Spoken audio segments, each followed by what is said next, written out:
stay in the vein and stay on the topic of resetting. We already spoke about why resetting is important. And honestly, not just important, but it's expected. It's a normal part of life. So if you find yourself having to reset, that's totally normal. Today, I want to talk a little bit more about how to reset. I want to introduce and show you guys some effective ways to reset. All right. Now, we already spoke about the differences and different types of resetting. There's those hard resets.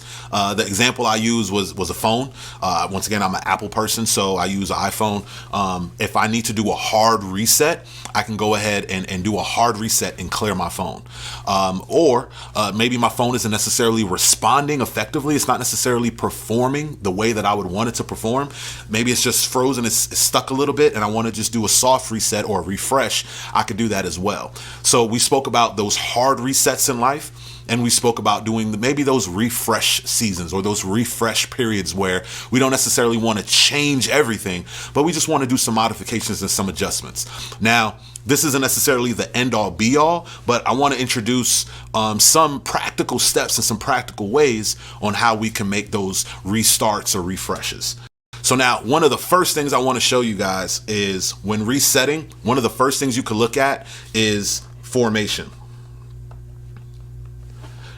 You can easily just look at your form. So when you think of formation, it's what are you doing? What system are you doing? What are you doing practically that needs to be modified? Does it need a hard reset? Or maybe it's some adjustments or some minor tweaks? The format or the method and how you do a thing could possibly need to be changed. So I'm 6'3". Forgive me, I put 6'4" on my driver's license. It's okay. Pride, ego, all that good stuff. But anyways, I'm 6'3". I'm pretty tall. So I played basketball growing up. Absolutely love basketball. Absolutely love basketball. I'm from New York. So from being up north, definitely the John Starks, Patrick Ewing era. But growing up, my favorite basketball player was Allen Iverson. So especially growing up in New York, there was two things you had to have. You had to be able to dribble. You had to have the mean crossover, as well as you have to be able to shoot. So I would do different basketball camps and different things along those sort. And one of the first things they would do is, okay, let me see your form. Go ahead and shoot a few jump shots. Let me see your form. And in some scenarios, they go, look, you need to completely adjust your form altogether. But most of the time, they'll say, okay, you have the fundamentals there, but you need to just adjust your form or modify your form a little bit different. In the same context, in resetting, look at your format.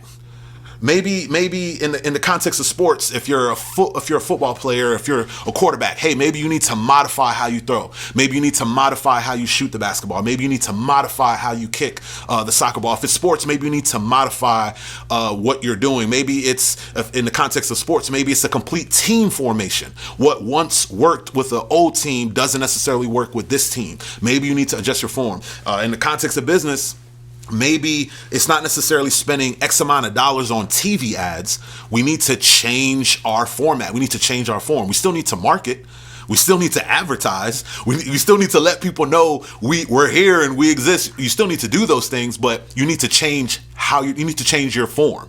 You need to modify how you're doing that. So maybe it's not spending $1,000 on TV ads because people aren't necessarily watching TV like that. Maybe it's your social media ads. Maybe it's pumping up your website and pushing out your website a little bit more. Maybe it's more in-person gatherings. Like there's different ways we can modify and adjust our form. Maybe it's in the context of ministry or in church. It's like, hey, I do a lot of consulting and I work with some churches and I work with some different ministries. And one of the first things I'll do before I even meet with them, I'll just try to look them up online. And they don't have any website. They don't have no social media. If I try to find them, I can't find them on my Google Maps or on my maps on my phone. So one of the first things that I try to advise them or consult them with is people can't find you. Now, do you need to do a hard reset and completely change everything? Not necessarily, but there's some tweaks and some adjustments that you need to make. So it doesn't matter what field or what industry, maybe it's your form. So when we think about form, think about, okay, what I'm currently doing, how does it need to be modified? How does it need to be adjusted? The next thing you can look at, once again, I try to keep it in a way where we all can remember it, is frequency. Frequency. So form is looking at what we're doing. Frequency is where are we getting our instructions from? Where are we getting that information? Think of wavelength. Think of a wavelength. Think of like a radio. What radio frequency are you dialed into? Where are you getting your instructions from? That may need to be reset. That may need to be changed. Now there's two wavelengths or two different ways you can look at this. So in one frame, we can look at it as, you know what, the information we received. Maybe we received a piece of information, or maybe we had a vision and mission for our business, or maybe we started out doing something on a set of instructions 2 years ago. But now over time, we find ourselves off track. We find ourselves doing something. This is a true life story, practical story. I talk to individuals all the time that start something. Maybe they started a business, maybe they started a ministry, whatever. And what they started out initially to do, what they sought out to do, 2-3 years later, they find themselves doing something completely different. Or maybe it's not 100% different, but they find themselves doing components and elements of things that they didn't necessarily aspire to do. And in some scenarios, that's okay. Maybe it's greater. Maybe it's far exceeding what they originally thought. But for some individuals, they're completely off track. And now they're not feeling that sense of fulfillment that they initially had once they started out to pursue that dream. So one side of it is, okay, maybe I did get some good information initially. Maybe I did start out on some sound, on a sound foundation, but now over time, I just kind of got off track. I need to adjust my frequency again. Okay, am I hearing the right thing? Am I getting accurate, up-to-date information about this current field that I'm in? This current seasons change.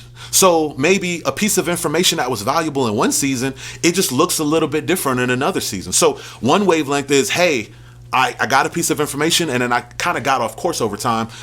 In another scenario, in another wavelength, maybe you need to just completely change your dial. You need to change, in the scenario that example of the radio again, you need to change that station completely. You were going off of your life, off of a specific set of instructions that isn't applicable anymore. It doesn't apply. So now you're living your life and you're 35, you're 45 years old, but you're still living your life off of information that served you when you were 21 years old. You need to go ahead and change that dial. You don't necessarily need to be hanging out with the same friends anymore. Maybe now you're married. Maybe now you have kids. Maybe now you're high in your company, and maybe you're at a manager or an executive level. But you're still hanging around people that are unmarried, they don't have kids, they're not necessarily pursuing anything in life, and you kind of feel stifled. And it's like, wait a minute, I can't necessarily have those conversations that I want to have with you guys. I can't necessarily dream the way I want to dream because we're not on the same frequency, we're not on the same wavelength. I hope that makes sense. But we definitely have to look at what needs to be changed, but we definitely have to look at where we're getting our information from. Who has our ear? Who has our ear? Where are we dialed in? What are we listening to? And you have to be able to make those adjustments and identify them sooner rather than later. So we definitely have to look at our form. We definitely have to look at our frequency. Another thing we need to look at, this is a big one. We got to look at our feelings. We got to look at our feelings. We definitely have to pause and reflect frequently on our feelings. For some of us, maybe we started out with so much passion, so much desire, so much zeal to do something. And then over time, it's like that passion just went away. And you have to pause and reset and reflect and go, why do I feel this way? Maybe it was something that you prayed about. Maybe it's something that you really desired and dreamed of having. Maybe it was to start a ministry. Maybe it was to get married. Maybe it was to have kids. Maybe it was to start a business. Maybe whatever it may be. You were so passionate. You were so happy. You were so excited to pursue that. And then after 2 years, it's like, I don't want to do this anymore. I'm tired of only getting 4 hours of sleep because the little one's crying all the time. I want to be able to do my own thing. I miss having a bachelor pad. I'm tired of having to clean up and my wife is nagging me about my shoes I'm tired of having to think about him and doing it. I just don't feel like doing that anymore. that's an area where we need to realize and look at and go, you know what? Are there some areas in my life where my feelings just aren't in line? They're just not right. And then you can ask yourself questions like, why am I frustrated with my relationship? Why? Really get down to it. Why have I been so moody lately? You ever ask yourself that? Maybe you were just in a period of time where it's like, I'm just real moody right now. If you're mature enough with yourself, you can self-assess and go, I've just been real moody lately. I just haven't been a pleasure to be around. Why have I been so moody lately? Why is this job that I prayed for, it's just become so annoying now? I used to wake up being excited to go to that job. Now I find myself just annoyed. Why is my prayer life so stalled? Why do I not even want to go to church? Why do I not even want to go on a date with my wife? Why do I not even want to do the things that I always dreamt about? But now I find myself in a space, my emotions are not in order. My emotions aren't in line. And I heard this said before, emotions is energy in motion.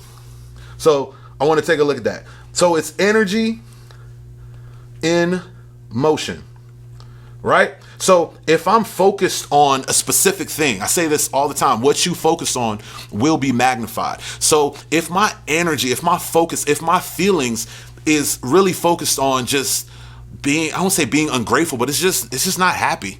I'm tired. It's lackluster. I'm not motivated. I'm not ambitious about the thing anymore. It's just there. It's just there. If that's where all my energy is flowing, then the motion part, my performance is going to go in that direction. So now the people that I'm connected to in all those different scenarios at my job, they can see that I don't want to be there. At my job, my performance is affected because of the motion that this energy is taking me to. Therefore, they can see my performance. At home, your husband or your wife or your spouse, they can see that you're unhappy. Your kids can see that you're annoyed. And it's just like, we have to, honestly, there's periods in our life and there's times in our life where we have to look at, okay, there's some areas where I need to reset. There's some areas where I need to make those adjustments. Once again, maybe it's a hard reset or maybe it's a soft reset. In a lot of these, and that's what I said in the other video, hard resets aren't necessarily going to happen all the time. Most of the time, it's going to be these soft resets. So let's do that again. So we got form. We got frequency. We got feelings. We all have feelings. The last one that I want to bring up is fashion. We need to look at how we do a thing. So when we think of fashion, a lot of times, people may think, oh, clothes or whatever the case may be. But if you really look at just the definition of fashion, it's the manner or the style in how you do a thing. The manner, the mannerism, the style, your approach in how you do a thing. So maybe none of these three things need to be, if you self-assess, maybe none of these three things need to be changed. Maybe only a couple of things need to be changed or adjusted, but how you do a thing is completely out of style. It's completely outdated. You're trying to do a thing that's super powerful, so impactful, but you're doing it in a style and fashion that fit 30 years ago. You're trying to do something that was in style and in fashion 20, 30 years ago, and it's just like, it's not impactful anymore. You're trying to figure out what's going on. Do I need to change? Do I need to do this? No, you just possibly need to modify how you do something. Right? So maybe it's something personal. Maybe you want to look at yourself and go, you know what? Okay, I need to reset. I need to go up. I just want to make a change in my life. All right, maybe you're getting a little older, and I know this personally for a lot of people. They go, you know what? I'm getting a little older. I want to dress more mature. I want to look the part. I'm thinking of one individual in particular. They got this amazing promotion at their job. They're like a vice president. And you go, you know what? I want to dress the part. I want to dress the part, and I want to be respected by my peers in a greater way. So you know what they did? They went and did a complete wardrobe change. They did a hard reset, so to speak. And they said, man, At work, I want to look the part, but you know what? Even on the weekends, it's a pretty, not too small, but it's a small city, and sometimes I bump into people. I want to look the part at work, and outside of work, I want to dress the part. If that's how you feel, then maybe that's a place where you can reset. That's not the case for everybody, but that's something that you may want to reset. Maybe, you know what? The information that you're teaching is absolutely amazing, but maybe you need to adjust your style. Maybe you need to adjust your approach. I know a few people that used to do blogs, and the way they used to do blogs were absolutely great. Now you're saying, okay, you know what? I'm gonna communicate. I'm gonna be on YouTube and I'm gonna communicate. Okay, great. The format changed. That's one thing that changed. But now you have to go, okay, well, how am I as a communicator? How am I as a communicator? So now you can't necessarily communicate the way you communicated on the blog and the way you typed. Maybe that was a little outdated. Maybe that was a little old, so to speak. You want to become a little bit more lively. You want to become a little bit more tentative. You want to become a little bit more energetic. You want to change the fashion and the approach of how you communicate that message. So what I'm trying to do is give you guys practical ways to look at your life and go, okay, what are some areas of my life that I need to go ahead and do a reset? What are some practical steps that I could take to make some major or maybe minor adjustments in my life so that way I can get the results that I want to get to? These are just a few reasons. There's so many different reasons to reset, but taking the time to reset is going to absolutely change your life. It's going to absolutely change your life. I definitely believe in the value of coaching, but once again, I don't just talk about it. I preach it. I try to practice what I teach or practice what I preach, whatever you want to say. And I have multiple coaches in my life. One of those coaches is a health coach, is a fitness coach. And a true story, I remember communicating to him recently. I was saying, you know what? I've been having this pain when I'm lifting these weights. I'm having this pain in my elbow, my joints. They feel really sore. And he said, okay, once again, as a true coach, well, let me see what you're doing. And I went ahead and performed those exercises. And then he said, you know what? If you keep doing what you're doing at the rate you're doing it, you're going to hurt yourself. So let me do this. Let me help you avoid injury by modifying your form. Now, by modifying your form, you're going to get the results that you want, and it's going to help you build more muscles. What am I trying to get at? In the context of our personal life, for a lot of us, if we don't pause to reset and really analyze how we're resetting or what we're doing in our lives, if we continue down this path, we can run into injury. Maybe it's physical injury, maybe it's emotional injury, maybe it's spiritual injury, mental injury. If we keep doing what we're doing, we could hurt ourselves in some form or fashion. But if we make those adjustments and if we make those tweaks, whether major or minor, we can find ourselves producing the results that we ultimately want. I hope this information was helpful for you. As always, I ask for 3 things. Number 1, go ahead and click that like button. If you haven't already subscribed, go ahead and click subscribe. And if you feel like somebody could benefit from this information, go ahead and share. Have a great week. Talk to you guys soon. Peace.